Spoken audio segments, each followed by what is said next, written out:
let's define again what pellagra is, because I think it's important if you understand. Pellagra equals the disease state. It's the name of the disease caused by niacin deficiency or B3 deficiency. And pellagra presents oftentimes, what are known as the 3 Ds. So when you read about this, dermatitis, as I just mentioned, is one of them. Dermatitis is one of the Ds. Dementia, meaning you start losing your cognitive function. Dermatitis, dementia, and then diarrhea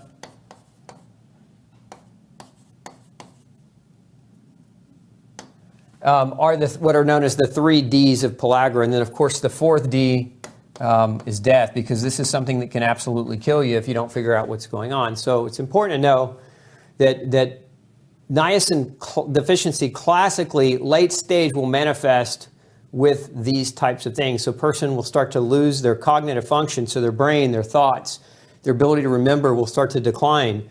They'll have inflammation patches all over the skin. They'll have very, very bad diarrhea and malabsorption. And that's because, you down here, you can see that healthy digestive tract.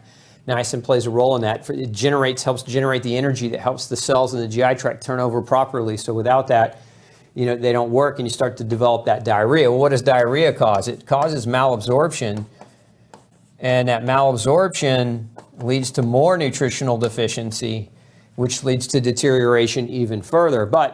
So the way I want you to think about this is, a lot of times what happens, in what I have seen in cases where people have either like celiac, which also causes diarrhea, okay, and also causes malabsorption, okay. You'll have somebody with celiac disease with malabsorption, they develop B3 deficiency, then they develop diarrhea, or they have celiac-induced diarrhea, develop malabsorption, then develop B3 deficiency, and the diarrhea gets worse. So you can see how you can get stuck in a vicious trap.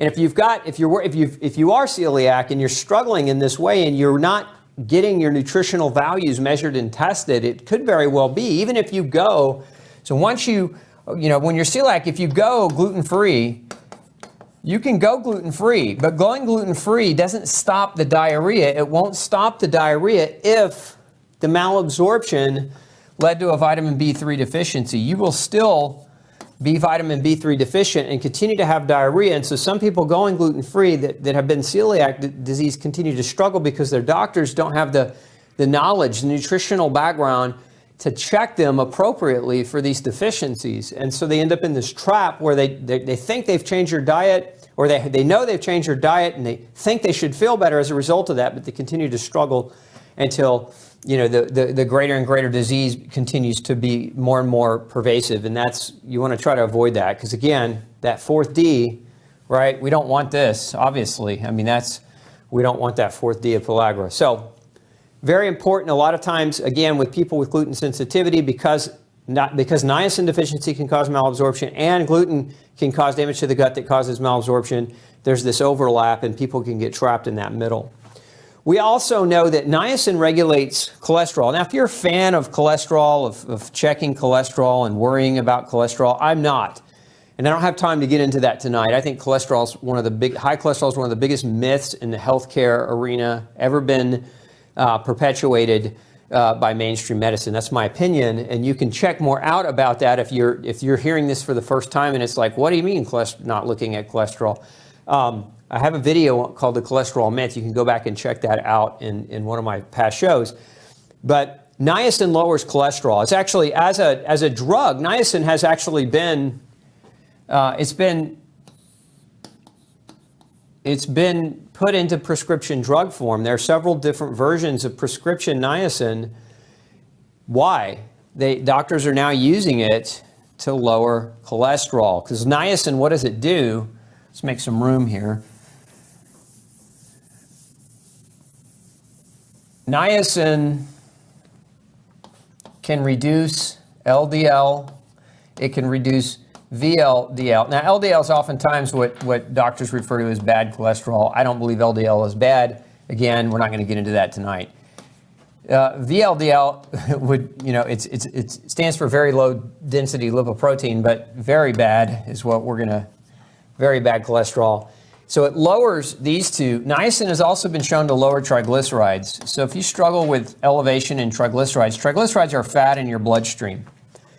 We know that niacin can lower triglycerides. We know that it can also, let's reverse that arrow, it can increase your HDL, which is, again, referred to as good cholesterol. So this is like the dream tool, right? Because if you look at like statins, for example, which are the drugs most doctors use, basically they work on lowering your LDL and VLDL, but they don't really affect your triglycerides or your HDL. So niacin does all of those things. It lowers these, it elevates this one, and it lowers that one. So again, and it's a vitamin, right? So there are really no tremendous toxicities for niacin. Now, if you start getting really, really high doses beyond 1,000 milligrams a day, just like statins, when you're on a statin, your doctor wants to check your liver enzymes to make sure it's not damaging your liver.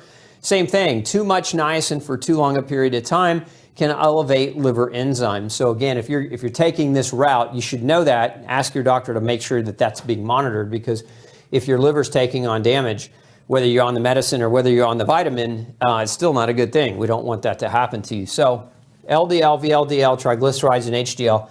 So keeps these things in check, and then it helps with the stimulation of growth hormone. Now, this is an indirect mechanism, so how does it do that?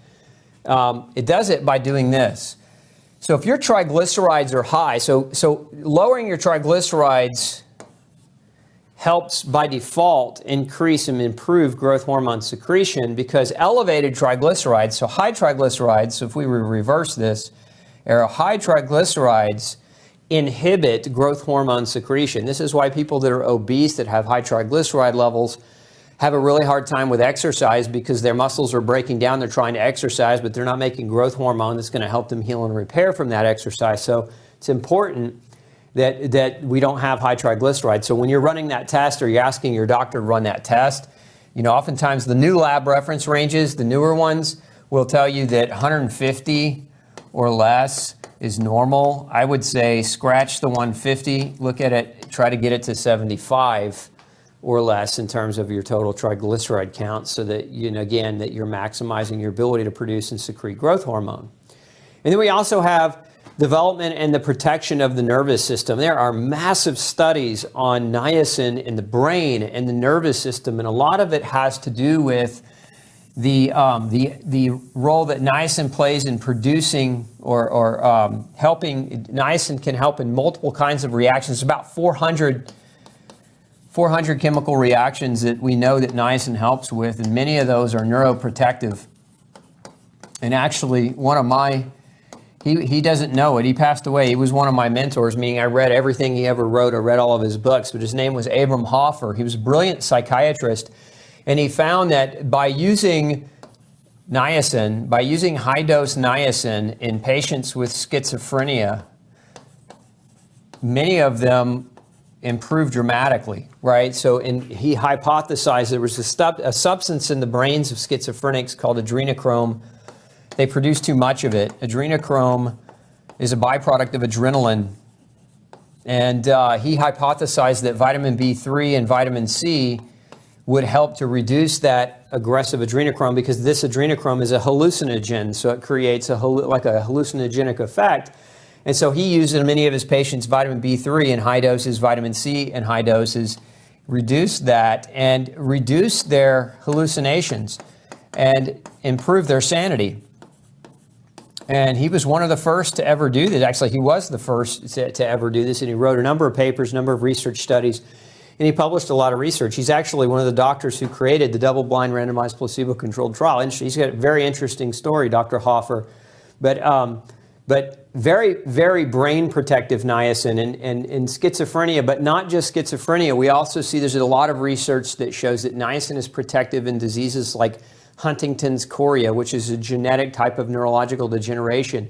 We see it being beneficial in dementia, Alzheimer's disease, beneficial in things like multiple sclerosis. So niacin is very, very important for the proper protection of the nervous system. So we don't want to be low in it. That's kind of the key takeaway, right? Is we do not want to become niacin deficient. There's way too many very important functions And there's some research now ongoing about niacin and how certain forms of niacin actually help slow down the aging process. I think it's too early to call that. I think it's too early to make any kind of judgment on some of that, but there's some fascinating research going on in the realm of niacin. So, hey, don't forget to check out the rest of the series right here. Make sure you hit subscribe below. And as always, thanks for tuning in.